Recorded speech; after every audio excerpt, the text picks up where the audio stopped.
ኢትዮጵያ የሚባለው ሳንቲም ለማግኘት ነው። ድምፃዊውን አከስረዋለሁ እንጂ አላስነው።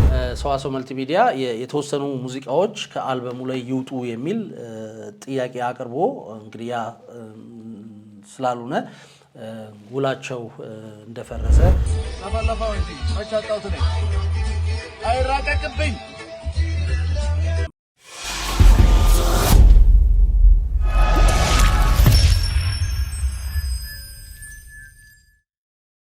ሰላም ጤና ይስጥልን የተከበራችሁና የተወዳችሁ ውድ ቤተሰቦቻችን እንዴት ናችሁ? ለመላው የክርስትና እምነት ተከታዮች በሙሉ እንኳን ለትንሳኤ በዓል በሰላም አደረሳችሁ ማለት እንወዳለን። እንግዲህ ሳምንቱን ሙሉ በዓል ነው። ምክንያቱም ገና የፊታችን እሁድ ዳግማ ትንሳኤ አለ። ስለዚህ የበዓሉ ድባብ አለቀቀም።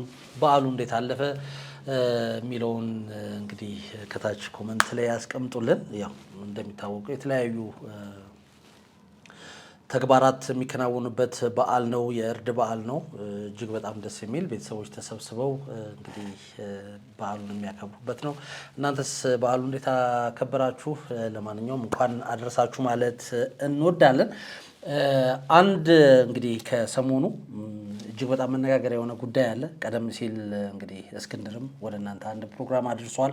ይኸው ምንድነው ከቴዲ አፍሮ ወይም ከቴድሮስ ካሳሁን ጋር ተያይዞ እጅግ በጣም ጉዳዮች እየከረሩ መጥተዋልና ሰዎች በተለያየ ነገር እንግዲህ እየተነጋገሩም ነው። አሽሙር በሚመስል መልኩ አንዱ ለአንዱ መልእክት እያስተላለፈ ነው። እስካሁን ድረስ ቴዲ አፍሮ ከሙዚቃው እንግዲህ የፊታችን ሐሙስ ማለት ሚያዝያ 8 ቀን 2018 ዓ.ም እንደሚለቀቅ በፌስቡክ ገጹ ከማሳወቁ ውጪ ምንም የተናገረው ነገር የለም። ነገር ግን በርካቶች ማህበራዊ ሚዲያ ላይ ብዙ ነገር እየተነጋገሩበት ነው።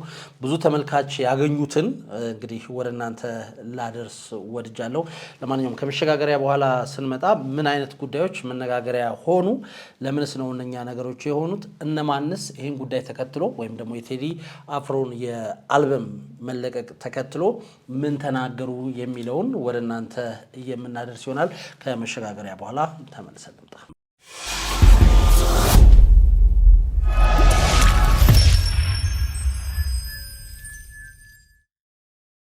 እንግዲህ መግቢያ ላይ እንዳልኳችሁ ነው በጉጉት የሚጠበቀው የቴዲ አፍሮ አዲስ አልበም ኢትዮሪካን አስመልክቶ እንግዲህ ያለፈው ማክሰኞ ሚያዝያ 6 ቀን 2018 ዓ.ም ሊሰጥ የነበረው ጋዜጣዊ መግለጫ በይፋ እንግዲህ መታገዱ ተሰምቶ በርካቶችን አስገርሟል። ለምንድን ነው እንደዚህ አይነት ነገር የሆነው የሚል ትችትን አስተናግዷል። መረጃውን ዘሀበሻ ነው መጀመሪያ ይዞት የወጣው።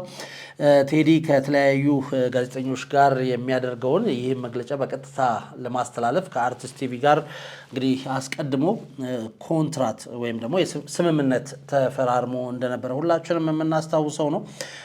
ነገር ግን ይህ የጋዜጣዊ መግለጫ እንግዲህ በግልጽ ለምን እንደተከለከለ ወይም ደግሞ እንደቆመ ባይነገርም ቆሟል ማለት ነው።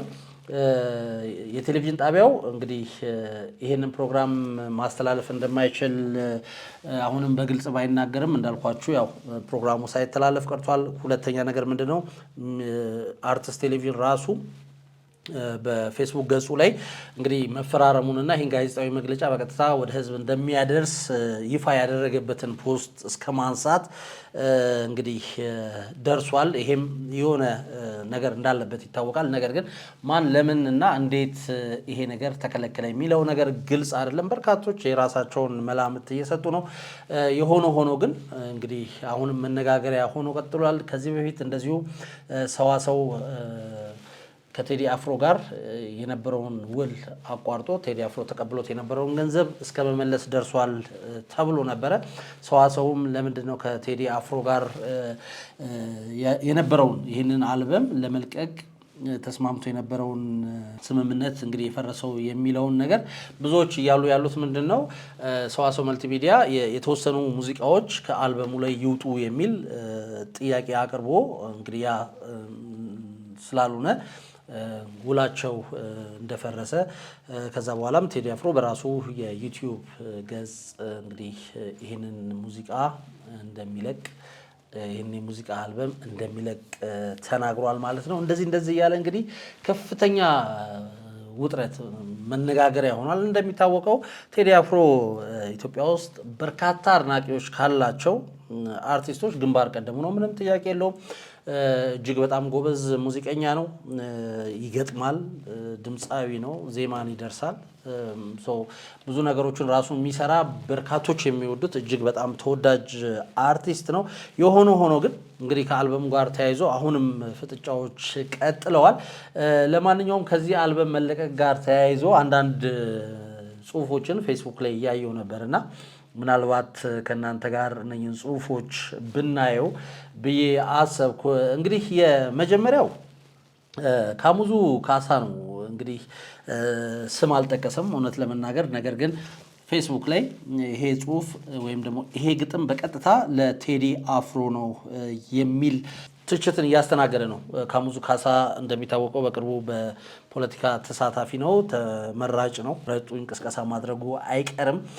ለማንኛውም ግን አሁን በፌስቡክ ገጹ አንድ ግጥም ረዘም ያለ ግጥም ይዞ ወጥቷል። ግጥሙን አብረን እንየውና ከዛ ይሄን ግጥም ተከትሎ ደግሞ ሰዎች ምን አሉ የሚለውን አብረን እንመለከታለን። ካሙዙ ካሳ እንግዲህ በፌስቡክ ገጹ ላይ ያሰፈረው ከሁለት ቀን በፊት ያሰፈረው ግጥም እንደዚህ ይላል። ገበየው ቢሞት ሲተካ ባልቻ የምትቀጥል ሀገሬ ብቻ መድፉ ሲያጓራ ጥይት ሲያውካካ ወታደር ቆሞ ወድቆ ሲተካ ሀገር ሲዋቀር ፍኖት ሲለካ ባለብዕሩ ርዕይ ቢያስመካ መመርመሪያውን ሐኪም ቢሰካ ቁጥር አዋቂ ብቻ ለብቻ እየተባለ አንተነ ባልቻ እየታመነ ሲይዝ ኮርቻ ገበየው ቢሞት ሲተካ ባልቻም የምትቀጥል ሀገሬ ብቻ እየተባለ ሲኖር ባገሬ ተናገር ሲባል በአፍ ከንፈሬ ተቀመጥልኝ ከሊቅ ወንበሬ አእምሮ ገዢው ከአብራክ የመጣ ክራሩን ይዞ ክኔ ቢወጣ ምነዋ ጡፍ ጣፊ እንዲተንጣጣ ከያኒ ላገር የለውም ምጣ ፈርምልኝ የፎቶ ጣጣም የዝናን ሽቶ ድሎት ቂናጣም የምሽት ድልቂያ የአውሬውን ዕጣ ሀገር የሸሸ ትውልድ የቀጣ ተስፋ ጨልሞ ተስፋውን ያጣም ሶዶማዊ ጭቃ ነፍሱን አስይዞ በጭስ ደንብዞ ባረቄ ፈዞ ድምጥ አልማዝ አባቱ ተንጫሮ ለዞ ከከተፋ አምባ ከሚኖር ናውዞ የቀን ቀን ጭንብል ፈጤ በላጣ ጦባዬ ማለት ሳንቲም ፈለጣ ይህ ሲቅርብኝ ብሎ ቢወጣ አሸሽ እጢሶ ሰሪ ከመንቀፍ በቀን ቀን ቅን መንገድ ኪኔ ቢሰለፍ ምን ነው ጡፍ ጣፊ እንዲተንጣጣ ከማልቀስ በቀር ከማልቀስ ጣም ላገር ቀን በቀን ለተስፋ አይምጣ ይልና ግጥሙ አደርሱለት ይላል። በዛውም ከስሩ ደግሞ በቅርብ ቀንም በዜማ እንግዲህ የሚል ነገር አለው። ይሄም እንግዲህ በዜማ ወደ እናንተ ይደርሳል የሚል ይዘት ያለው ነው። ነገር ግን እንግዲህ አድርሱለት ይላል። ለማን ነው ይሄ ነገር የሚደርሰው የሚለው ነው አሁን ብዙዎችን የራሳቸውን ግምት እንዲያስቀምጡ ያደረገው። ለማንኛውም ብዙዎች ይሄ ግጥም በቀጥታ ለቴዲ አፍሮ ነው ብለዋል። የራሳቸውንም ሀሳብ አስተያየት እንግዲህ ሰጥተዋል። ዘሪሁን ተዝናኑ ከዚሁ ጋር ተያይዞ አንድ ነገር ጽፏል። የሙዚቃው ንጉስ ቴዲ አፍሮ የሚል ርዕስ ሰጥቶት በህዝብ ልብ የነገሰን አርቲስት አንታራም ግጥም ሊጥለው አይችልም የሚል ጽሁፍ ጽፏል። ቴዲ ማንም በማይደፍርበት ሰዓት ያስተሰርያልን ኦኡታይን ዳህላክ የመሳሰሉ ትልቅና ትርጉም መልእክት ያላቸው ዘፈኖች የኪነ ጥበብ ተሰጥኦን ተጠቅሞ ለህዝብ ድምፅ የሆነ ውዱ ልጃችን ነው። በቅርቡ ያስደመጠን ነአት የተሰኘውም እንዳይረሳ። ቴዲ ፍቅርን በመስበክ የሚታወቅ ሰላማዊ ሰው ነው። እንትና የሆነ አንታራም ግጥም ጽፎ ተሰጥቶት አድርሱለት አለ አሉ። ለእንትና ለጥላቻ ጊዜ የለንም። የአንተን የጥላቻ አንታራም የሆነ ግጥም አናደርስም በሉት። ብላቴናው ቴዲ ምንም ብትለው መልሱ ፍቅር ያሸንፋል ነው። ለእንትና እግረ መንገድህንም የፊታችን ሐሙስ የሚለቀቀውን የሙዚቃ ንጉስ ቴዲ አፍሮን አልበም በደንብ እንዲያጣጥመው አድርሱለት። ዘሪሁን ተዝናኑ ከማይነበብ ፊርማ ጋር ይላል። እንግዲህ ማህበራዊ ሚዲያ ላይ እንደዚህ አይነት ሰጣ ገባዎች አሁንም ቀጥለዋል። የተለያዩ ይዘት ያላቸው ጽሁፎች ከቴዲ አልበም ጋር በተያያዘ እንደዚሁም ደግሞ ካሙዙ ካሳ የለቀቀውን ወይም ደግሞ ያጋራውን ግጥም ተከትሎ ብዙ መነጋገሪያ ጉዳዮች እየተነሱ ነው። ሌላው እንግዲህ አንድ ቀልቤን የያዘ ጽሁፍ አለ። የካሙዙ ካሳን ግጥም ለመተንተን ተሞክሯል የሆነ ፌስቡክ ላይ። እንግዲህ ፌስቡኩ ፔጁ አዲስ አውት ሚዲያ ይሰኛል። የካሙዙ ካሳን ግጥም ተንትኖ ለቴዲ አፍሮ እንደሆነ ለማስረዳት እንግዲህ ሞክሯል። እንግዲህ ጽሁፉ እንደዚህ ብሎ ይጀምራል። ርዕሱ ማን ነው ካሙዙ ቴዲ አፍሮ ነው ወይስ ይልና ጥያቄ ምልክት ያደርጋል። እንግዲህ ካሙዙ ካሳ ትላንት አንድ ግጥም ጽፎ አድርሱለት በዜማ በቅርብ ቀን ብሎ ለጥፏል። ብዙዎች ለቴዲ አፍሮ ነው ይላሉ፣ ሌሎች ደግሞ አይ አይደለም ማወቅ አይቻልም በማለት እየተሟገቱ ይገኛሉ። እውነት ነው። አሁንም ቢሆን ግን ተመልካቾቻችን እንዲታወቅ የሚፈለገው ያው ትኩሳቱ የቴዲ አፍሮ አልበም የፊታችን ሐሙስ ስለሚለቀቅ ጉዳዩ ቀጥታ ከዛ ጋር ተያያዘ እንጂ በእርግጥም ካሙዙ ካሳ ቴዲ አፍሮ ይሄን ግጥም የገጠመው ለቴዲ አፍሮ ነው ወይ የሚለው ነገር በግልጽ የተቀመጠ ነገር የለም። ቅድም ብያቸዋለሁ። አድርሱለት ብቻ ነው የሚለው። ለማን ነው ይሄ ግጥም የሚደርሰው? ለኔ ለናንተ ወይስ ለሌላ ሰው? ስለዚህ አሁን እንደዚህ አይነት ነገሮችን ብጥር አድርጎ ሲታይ ማን ጋር ነው ለምንድን ነው እንደዚህ አይነት ጽሁፎች የሚጻፉት የሚለው ያስገምታል። ሲገመት ደግሞ አነጋጋሪ የሆነ የመጣው ጉዳይ የቴዲ አፍሮ የአልበም ጉዳይ ነው። ስለዚህ ብዙዎች በቃ ይሄ የካሙዙ ካሳ ግጥም በቀጥታ ለቴዲ አፍሮ ነው የሚለውን አምነው ተቀብሏል። አንዳንድ ስንኞች ደግሞ አሉ በቀጥታ ቴዲ አፍሮን የሚነኩ እውነት ለመናገር ቴዲ አፍሮን የሚነኩ አንዳንድ ስንኞች አሉትና ይህን ጽሁፍ ወደ እናንተ ማድረሰው እነኛን ስንኞች እንግዲህ ይሄ የሚዲያ እንዴት አድርጎ ነው የተረዳው፣ ብዙዎችም እንደዚህ እየተረዱ ስለሆነ እንድታውቁት ያህል ነው። ለማንኛውም እንግዲህ እንዳልኳችሁ ግን በግልጽ ካሙዙ ካሳ ይሄ ነገር ለቴዲ አፍሮ ነው የሚል ነገር አሁንም አልተናገረም። ሌላ አንድ ጽሁፍ በቪዲዮ አድርጎ ላይቭ ገብቶ አንድ ቪዲዮ ለቋል። እሱንም ወደ ኋላ ላይ እንመለከታለን። ለማንኛውም ወደ ጉዳዩ እንመለስ። ግጥሙ በቅርበት ለተመለከተው ሰው ቴዲ አፍሮን ታሳቢ ያደረገ ይመስላል።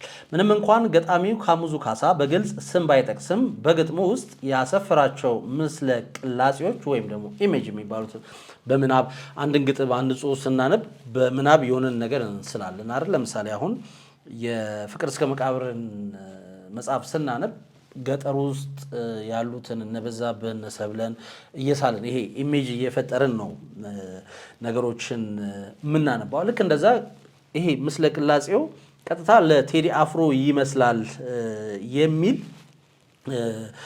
ግምት ተሰጥቶታል። ለማንኛውም የግጥሙ ገለጻዎች ወደ ቴዲ አፍሮ እንግዲህ ይጠጋሉ ተብሏል። የመጀመሪያው ገበየው ቢሞት ሲተካ ባልቻ የሚለው ስንኝ ነው። እንግዲህ ይህ ዝነኛ አባባል በቴዲ አፍሮ ጥቁር ሰው አልበም ላይ በስፋት የተዘመረና የቴዲ መለያ ሆኖ የሚታወቅ ነው። ገጣሚው ይህንኑ ስንኝ መነሻ ማድረጉ የንግግሩ አቅጣጫን እንግዲህ በደንብ ወደ ቴዲ አፍሮ እንደሆነ ያሳያል የሚሉ በርካቶች ናቸው። ሁለተኛውን እንለፍ። ሁለተኛው ጦቢያዬ ማለት ሳንቲ ፈለጣ የምትል ስንኝ አለች። እቺም ስንኝ እጅግ በጣም ከባድ ትችት ያለባት ነው። ኢትዮጵያ የሚባለው ሳንቲም ለማግኘት ነው። ኢትዮጵያዊ እንግዲህ በዜማ ብዙ ጊዜ ኢትዮጵያ አንድነት፣ ሰላም፣ ፍቅር ምናምን ቴዲ አፍሮ እና ቴዲ አፍሮ ብቻ ነው። የተወሰኑ ሰዎች የተወሰነ ነገር ሊሰሩ ይችላሉ። እንደ ቴዲ አፍሮ ግን ለሀገሩ ብዙ የተጫወተ ወይም ደግሞ ብዙ ያዜመ አርቲስት አለ ብዬ አላምንም በበኩሌ። እና እቺም ሁለተኛዋ ጦቢያዬ ማለት ሳንቲ ፈለጣ የምትለው ቴዲ አፍሮ እንግዲህ ሀገሬ ወይም ነው ኢትዮጵያ የሚለው ሳንቲም ለመፍለጥ እንግዲህ በአራዳ ቋንቋ መሆኑ ነው። ሳንቲም ፈለጥኩ ከሆነ ሰው ተቀበልኩ እንደማለት ነው። እና ኢትዮጵያ ማለት ሳንቲም ፈለጣ ለሳንቲም ፈለጣ የሚል ይዘት ያለው ስንኛልና ቴዲ አፍሮን ይህንንም በቀጥታ የሚነካው ነው። እንግዲህ ሲተነተን እንደዚህ ብለውታል። ይህ በጣም ጠንካራ ትችት ያለበት ስንኝ ነው። ቴዲ አፍሮ በተደጋጋሚ ስለ ኢትዮጵያና አንድነት ይዘፍናል። ገጣሚው ግን ይህንን ተግባር ለገንዘብ ወይም ደግሞ ለሳንቲም ፈለጣ ተብሎ የሚደረግ አስመስሎ በማቅረብ በተቀናቃኞቹ ይተቻል ይላል። ሶስተኛው አእምሮ ገዢው ከአብራኩ የወጣ ክራሩን ይዞ ኪኔ ቢወጣ የሚለው ስንኝ ነው። ቴዲ አፍሮ እንግዲህ የአእምሮ ገዢ ወይም ማስተር ማይንድ ተብሎ መጠራቱና በሙዚቃ ስራዎቹ የሀገር ፍቅር መግለጹ ይታወቃል። ክራር ደግሞ የኢትዮጵያዊነትና የኪነ ጥበብ መገለጫ ተደርጋ ትወሰዳለች። ስለዚህ ቴዲ አፍሮ እንግዲህ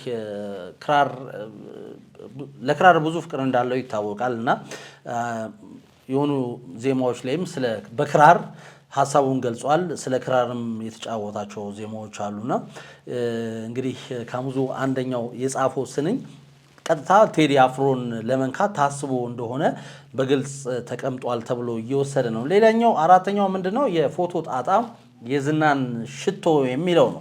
ቴዲ አፍሮ ከፍተኛ የህዝብ ተወዳጅነትና ዝና ያለው በመሆኑ ገጣሚው ይህንን ዝና ለሀገር የሚፈይድ ተግባር ላይ አልዋለም የሚል ስሜት እያሳየ ነው በማለት ካሙዙ ተችቷል። ቴዲ ግን ሁሌም ለተቸገሩ እንግዲህ ያው እንደሚታወቀው ቴዲ አፍሮ ሀገራዊ ለሆኑ ችግሮች ላይ እንደሚደርስ ይታወቃልና እንግዲህ የካሙዙ ካሳ ረዘም ያለው ግጥሙ እንደዚህ እንግዲህ በተለያየ አንግል እየታየ ይገኛል።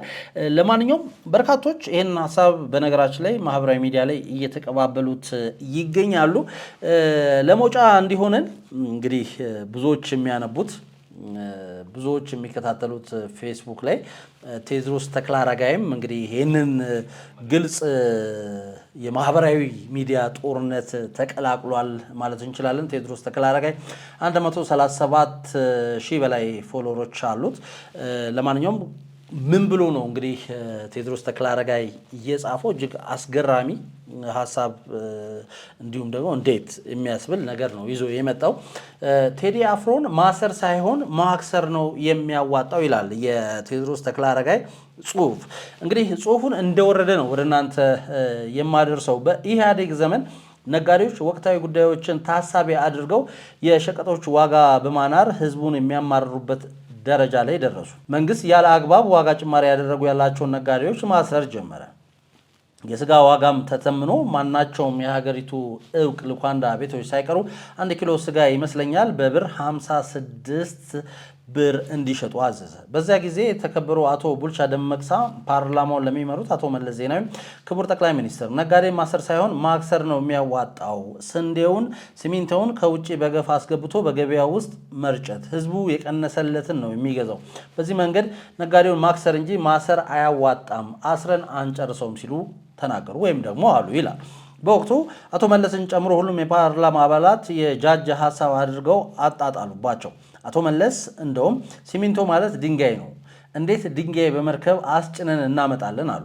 ያው የፓርላማ የደንቡን አጨበጨበ። አቶ ቡልቻ ላይ አራዶቹ እንደሚሉት ሙድ ያዙባቸው። ይሁንና አቶ ቡልቻ እንደፈሩት የመንግስት ነጋዴውን ትግል በነጋዴው አሸናፊነት ነው የተቋጨው። መንግስት ያሰራቸውን ፈታ፣ ነጋዴውም እንዳሻው መሸጡን ቀጠለ። ስንዴና ሲሚንቶውም ከውጭ በመንግስት እየተገዛ መጥቶ መሸጥ ጀመረ። ትላንት ሊሰጥ የነበረው እንግዲህ ወደ ዋናው ጉዳይ ይሄ ነገሩን ግልጽ ለማድረግ ይመስለኛል እዚህ ድረስ መጥቶ ትንታኔ የሰጠው። ወደ ዋናው እንግዲህ አነጋጋሪ ወደ ሆነው ወደ ቴዎድሮስ ካሳሁን ወይም ደግሞ ቴዲ አፍሮ ጉዳይ እዚህ ጋር ነው የሚገባው።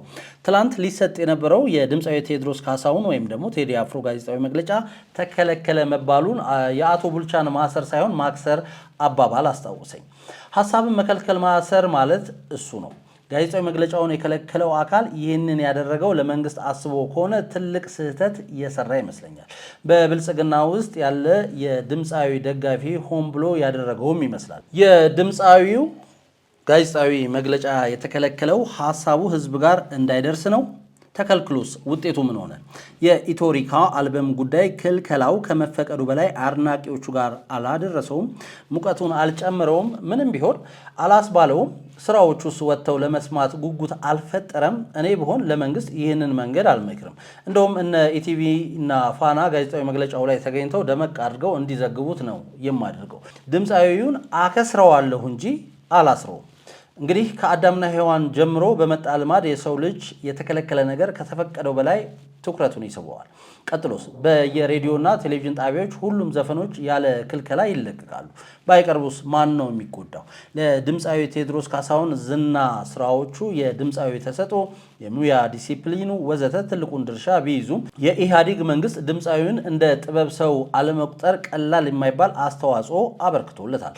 ኢህአዴግ እያሳደደ ዝናን ጨምሮለታል። ቴዲ አፍሮን ከድምፃዊነት አውቶ ፖለቲካ አድርጎታል። አሁንም ያንን ማድረግ አያዋጣም። ወደድንም ጠላንም ድምፃዊ ቴዎድሮስ ካሳሁን የዚህ ትውልድ ድምፅ ነው። እውነት ለመናገር የትላንቱ ጋዜጣዊ መግለጫ ተሰጥቶ ቢሆን የመከልከሉን ያህል ላያነጋግር ይችላል። መከልከሉ ግን ይሄው እያነጋገረን ይገኛል። በክልከላው ድምፃዊ እጅግ አትርፎበታል። ከነገ ወዲያ ሐሙስ አልበሙ ይለቀቃል። ስራዎቹ ሳይሰሙ የተፈጠረው ሙቀት ንዳድ ሆኖ ይቀጥላል። ሐሙስ አንድ ሳይሆን ሁለት በአንድ አልበም ነው የሚለቀቀው። ይዘቱ የማነጋገሩን መድረክ እንደሚረከብ ደግሞ ይጠበቃል። ቀጥሎ የሚፈጠሩ ጫናዎች ቢኖሩ ድምፃዊ አሁንም ይበልጥ ወደ ህዝብ ያቀርቡታል። የቴሌቪዥን ጣቢያዎች ስራዎቹ ላይ ከፊልም ሆነ ሙሉ እገዳ ቢጥሉ አሁን እንደ ኢህአዴግ ጊዜ አይደለም። የቴዲ አፍሮ ኦፊሻል ዩቲዩብ ድረገጽ ጎብኚዎች ቁጥር በብዙ እጥፍ መጨመር ነው የሚከተለው። መንግስት ይህንን እንዲሆን ይፈልጋል። ቴዲ አፍሮን ማክሰር እያዋጣው ማሰርን ይመርጣል ይላል በጥያቄ ምልክት። አሁን የምርጫ ወቅት ነው። ማንም የፖለቲካ ድርጅት ቢሆን ወደ ምርጫ በቀረበ ቁጥር የማይሰራውን ጭምር ቃል እየገባ የመራጮችን ቁጥር ያበዛል እንጂ ነጥብ መጣል አይፈልግም። ብልጽግናም እንዲሁ። የትላንትናው ክልከላ ግን ብልጽግና ቀላል የማይባል ነጥብ ያስጥለዋል። በአንጻሩ ደግሞ ለድምፃዊው ሳይከፍል ፕራይም ታይም ማስታወቂያ ነው የተሰራለት። አልበሙ ሲወጣ መንግስት የማይፈልጋቸውን ድምጾች ሊሰማ ይችላል። ዝም ማለት የሚያዋጣው በ8 መርፌ ብሎ ቢዘፍን በልጅነታችን እንደምናደርገው በሆድ እየሰደቡ ዝም ማለት ነው የሚያዋጣው። የብልጽግና የፌስቡክ ሰራዊት ቴዲ አፍሮን ንቀው እንዲተዉት ምንም መልስ እንዳይሰጡት ሊነገራቸው ነው የሚገባው። ይህንን አዝማሪ ነካክተን የነፃ ማስታወቂያ አንሰራለትም ማለት ነው የሚያዋጣው። ቴዲ አፍሮን ማሰር ሳይሆን ማክሰር ነው የሚያዋጣው ይላል የቴዎድሮስ ተክለአረጋይ ጽሁፍ። ቴዎድሮስ ተክለአረጋይ እዚህ ጽሁፉ ላይ ለማን እንደወገነ በግልጽ የሚገባ ነገር የለውም፣ ግን የመሰለውን ነገር ተናግሯል። እውነት ለመናገር ደግሞ ብዙ እንግዲህ ቴዎድሮስ ተክለአረጋይም ለቴዲ አፍሮ ብዙ ይሄ ፍላጎት ያለው ወይም ደግሞ ምቾት የሚሰጠው ድምፃዊ አይመስለኝም ከጽሁፉ በመነሳት። ለማንኛውም ቴዲ አፍሮን ማሰር ሳይሆን ማክሰር ነው የሚያዋጣው የሚል ይዘት ያለው ለመንግስት እንደዚሁም ደግሞ ፌስቡክ ላይ ላሉ ለቴዲ አፍሮን ለማይደግፉ ሰዎች ወይም ለሚነቅፉ ሰዎች እንደነ እንግዲህ ላሉት በሙሉ ይህንን ሀሳብ አንስቷል። እናንተስ ምን ትላላችሁ? የቴዲ አፍሮ ጉዳይ ወይም ደግሞ የአልበሙ መለቀቅ ጉዳይ በዚህ ልክስ ለምንድን ነው መነጋገሪያ የሆነው?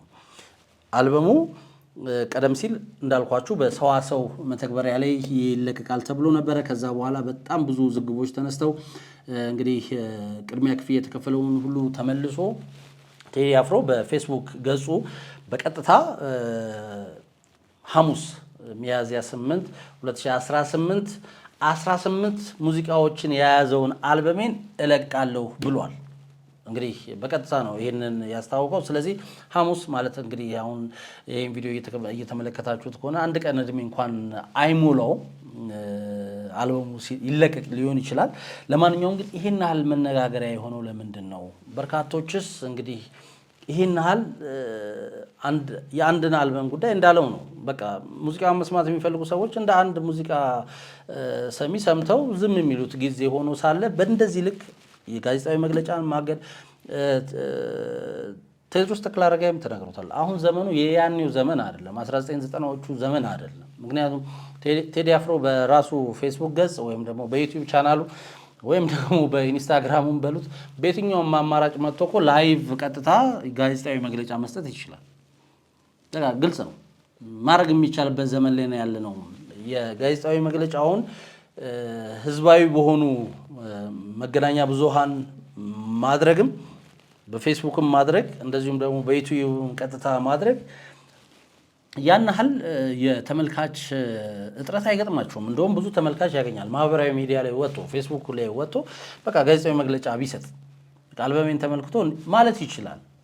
ከጀርባው ምን አለ? ማስታወቂያ ነው። እኔም በቃ እንደዚህ ነው እየመሰለኝ ያለው እንደዛም ስለሆነ ነው። እና ይሄ ግርግሩ ምናምን በደንብ እንዲሰማለት ያደርገዋል። እውነት ነው። ከዚህ በፊትም የሰራቸው ሙዚቃዎች ብዙ ተመልካቾችን አግኝተዋል። ብዙዎች ይወዷቸዋል። ብዙዎቻችን በዚህ በቴዲ አፍሮ ሙዚቃዎች ተዝናንተናል፣ ሰምተናል። አሁን እየሆነ ያለው ይሄኛው ግለት ግን ለምንድን ነው? በሰላም ሙዚቃዎችን መስማት አንችልም ወይ? እንደሚታወቀው ቴዲ ሙዚቃዎቹ ሬዲዮ ላይ ቴሌቪዥን ላይ አይተላለፉም ነበር ለበርካታ ዓመታት። በተለይ በኢህአዴግ ዘመን አይተላለፉም ነበር። በቅርቡ ነው እንደውም ኢትዮጵያ ውስጥ ራሱ ኮንሰርት ካስታወሳችሁ ኮንሰርት ተዘጋጅቶ እጅግ በጣም የሚገርም ኮንሰርት መስቀል አደባባይ ላይ ከብዙ ዓመታት በኋላ ነው። የተለያዩ የዓለም ሀገራት ላይ እየሄደ የሙዚቃ ኮንሰርቶችን ያቀርባል። ግን ኢትዮጵያ ውስጥ መስቀል አደባባይ ላይ የነበረውን ከጎን ታዩታላችሁ። እንግዲህ እንደምትመለከቱት እጅግ በጣም የሚገርም ምን አይነት አርቲስት ቢሆን ነው ተብሎ ዓለም ላይ ዝናው ጫፍ እንዲነካ ነው የተደረገው። ያን ሁሉ ዓመት ተከልክሎ በዛች ጊዜ በማቅረቡ ማለት ነው። ስለዚህ አሁንም ሙዚቃዎችን በቃ እንደ ሙዚቃ እንደ ባለሙያ መስማት የሚፈልገው ቢሰማ፣ መስማት የማይፈልገው ባይሰማው ያን ያህል እንትን አይደለም እና ፖለቲካዊ ይዘቶች ሰጥቶ ነገሩን ወደ ተካረረ ነገር ባይገባ መልካም ነው ብለን አስባለሁ። እውነት ለመናገር ደግሞ በአርት በሙዚቃ በስነ ጽሁፍ በግጥም በመጽሐፎች ምናምን ሰዎች ፖለቲካዊ ሀሳባቸውን ያራምዳሉ። ግልጽ ነው። የትግል መሳሪያዎችም ይሆናሉ። አንዳንዴ ሙዚቃ እኮ እንግዲህ እንደሚታወቀው ዓለማችን ላይ እኮ በሙዚቃ ስራ በጣም የተጣሉ ፓርቲዎች እኮ ታርቀዋል። ልክ ቴዲ አፍሮ እንደዘፈነው መልሰን እሱ ጋር በጣም እንግዲህ የቦብ ማርሌ በጣም በደም የሚፈላለጉ እንትኖችን አስታርቋል። እነ ዲዲር ድርጉባ ደግሞ የእግር ኳስ ችሎታቸውን ተጠቅመው ወይም ደግሞ ዝናቸውን ተጠቅመው እንደዚሁ አማጽያንን ከመንግስት ጋር አስታርቀዋል። እንደዚህ አይነት ነገሮች አሉ። በቃ እንደዚህ የስፖርት ሙዚቃ፣ ስነ ጽሁፎች ምናምን ፖለቲካን የመግለጽ የፖለቲካን አቋም የመግለጽ ነገሮች አላቸው። ግን በዚህ ልክ ደግሞ ሁለት ጎራ ተከፍሎ ሰዎች በአንድ ሙያ ላይ ያሉ ሰዎች ደግሞ በዚህ ልክ ሲነጋገሩ እጅግ በጣም አስገራሚ ነው የሚሆነው። ለማንኛውም እንግዲህ ካሙዙ ካሳ የለቀቀው ግጥም እናንተ ለማን ነው ብላችሁ ታስባላችሁ? ሀሳባችሁን እንድታጋሩን ስለፈለኩ ነው። ከዛ ግጥም በኋላ አንድ ጽሁፍ እንደገና በፌስቡክ ገጹ አጋርቷል። ማክሰኞ ዕለት ምንድነው ያለው? ካሙዙ ካሳ ላይቭ ገብቶ ነው ይህንን ጽሁፍ ያጋራው። ኤልያስ መልካ ለማን ይመስላችኋል? ይገርማል ተርቦ ልብስ ይደርባል ብሎ የጻፈው በእርግጥ ለአንድ ሰው ነው። ብዙ የምናገረው ሚስጥር አለን ብቻ ተውን እንጂ በነገራችን ላይ ስም አልጠራውም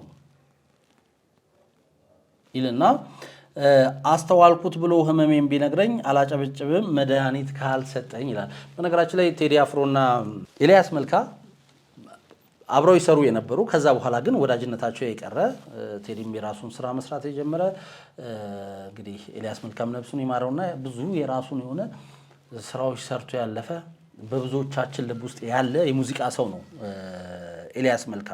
በሁለቱ መካከል ሰላማዊ የሚባል ግንኙነት እንደሌለ ይታወቃል።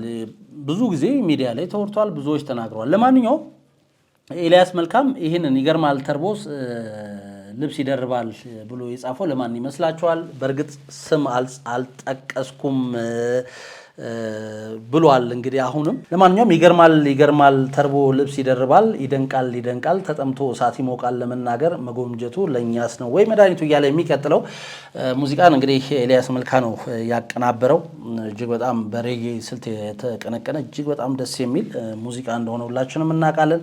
ለማንኛውም ይሄም ሙዚቃ ለማን እንደሆነ እናውቃለን፣ ሚስጥር አለን ይላል እና አሁን በደንብ መጀመሪያ የገጠመውን ግጥም አሁን በደንብ አድርጎ ማረጋገጫ እየሰጠ ይመስላል። ጉዳዩ ቀጥታ ከቴዲ አፍሮ ጋር እንደሚገናኝ። ለማንኛውም እናንተስ ይህን ጉዳይ እንዴት ትገልጹታላችሁ? አሁንም የኢትዮሪካን አልበም መለቀቅ ተከትሎ ጦርነቱ ማህበራዊ ሚዲያ ላይ በጣም ተስፋፍቷል። ከቴዲ አፍሮ ወገን በኩል አድናቂዎቹ ማህበራዊ ሚዲያ ላይ መለሱ እንጂ ቴዲ አፍሮ እስካሁን ድረስ ከጉዳዩ ጋር ተያይዞ ምንም አይነት ነገር አልተናገረም በፌስቡክ ገጹ። በቀጥታ ግን እንዳልኳችሁ ሚያዝያ 8 ሐሙስ ዕለት ማለት ነው 2018 ዓ.ም 18 እንግዲህ ሙዚቃዎችን የያዘው አልበሙ በራሱ ዩቲዩብ ቻናል ላይ እንደሚለቀቅ ተናግሯል። ዩቲዩብ ቻናሉ አሁን ላይ ወደ 1.3 ሚሊዮን አካባቢ ተከታዮች አሉት። እንግዲህ ቁጥሩ አሁን ከዚህ በላይ ያሻቅባል ተብሎ ይጠበቃል። እንግዲህ እዛ ላይ ለቃለሁ ብሏል። ከዛ ውጪ ምንም ያለው ነገር የለም። እንዳልኳችሁ በብዙ ውጣ ውረድ ውስጥ ሐሙስ እንግዲህ የፊታችን ሐሙስ ይህ አልበም ይለቀቃል ወይ የብዙዎች ጥያቄ ነው። ነገር ግን ይህ አልበም ከመለቀቁ በፊት በርካቶችን እያነጋገረ በርካቶችን ደግሞ ሽኩቻ ውስጥ እየጨመረ ያለ ጉዳይ ነው። ወደፊት ደግሞ እንግዲህ ከአልበሙ መለቀቅ በኋላ ብዙ ነገሮች የምንሰማ ይሆናል። አንድ ሙያ ላይ ሆኖ ግን በእንደዚህ አይነት ሰጣ ገባ ውስጥ ነገሮችን ማካረር ለማን ነው የሚበጀው የሚለው ግን ጥያቄ ይፈጥራል። ለማንኛውም እንግዲህ እናንተስ ሀሳባችሁ እዚህ ጉዳይ ላይ ምንድነው የሚሆነው? ሀሳባችሁን አጋሩን። ሙዚቃዎቹንስ እንዴት ነው እየጠበቃችሁትስ? እንዴትስ ነው ምን አይነት ሙዚቃ ነው ከቴዲ አፍሮ እየጠበቃችሁ ያላችሁት? እሱንም ልታጋሩን ወደደን። ለማንኛውም በቴዲ አፍሮ የአልበም ጉዳይ ላይ ነካሞዙ ካሳ፣ ዘሪሁን ተዝናኑ፣ ቴድሮስ ተክለአረጋይ እንዲሁም ሌሎችም ያሉት ነገር ምንድነው የሚለውን እንዲህ ወደ እናንተ አደረሰን። እየተከታተላችሁን አብራችሁን ስለነበራችሁ ግን እጅግ ከልብ አድርገን እናመሰግናለን። የቴዲ አፍሮ አልበምን እንዴት ነው የምትጠብቁት? ሀሳባችሁን አጋሩን። እየተከታተላችሁን አብራችሁን ስለነበራችሁ በድጋሚ እያመሰገንኩ እኔ ኮዲ ሰናበትኩ። ቸር ጊዜ